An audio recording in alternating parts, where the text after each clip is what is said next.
અમદાવાદ મહાનગરપાલિકા દ્વારા 3 પશુપાલકોના પશુ રાખવાના લાયસન્સ રદ કરવામાં આવ્યા। પશુપાલકોની ગાય રખડતી મળી આવતા કાર્યવાહી કરવામાં આવી છે। ઢોર અંકુશ પોલિસી હેઠળ મહાનગરપાલિકા દ્વારા પશુ રાખવા માટે લાયસન્સ લેવું ફરજિયાત બનાવવામાં આવ્યું છે। આ કાયદા હેઠળ શહેરમાં 1077 લાયસન્સ આપવામાં આવ્યા છે। અમદાવાદ મહાનગરપાલિકા પશુપાલકો લાયસન્સ કરતાં વધુ પશુ તો રાખતા નથી એ બાબતોની ચકાસણી કરી રહી છે।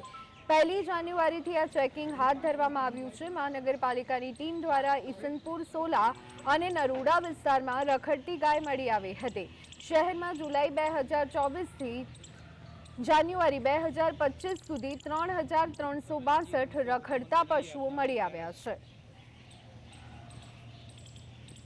બનાવી મ્યુનિસિપલ કોર્પોરેશને આ કામગીરી 1 જાન્યુઆરીથી હાથ ઉપર લીધેલી છે।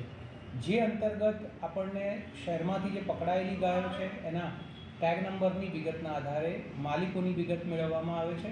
આ માલિકોને નોટિસ આપી એમની સુનાવણી રાખી અને એમની આ લાયસન્સ પરમિટની શરતોનો ભંગ કરેલ હોવાથી એમના લાયસન્સ અને પરમિટ કેન્સલ પણ કરવામાં આવે છે અને કેન્સલ લાયસન્સ પરમિટ થાય એટલે એ શહેરમાં પશુ રાખી શકતા નથી એવી પણ આમાં જોગવાઈઓ કરી છે।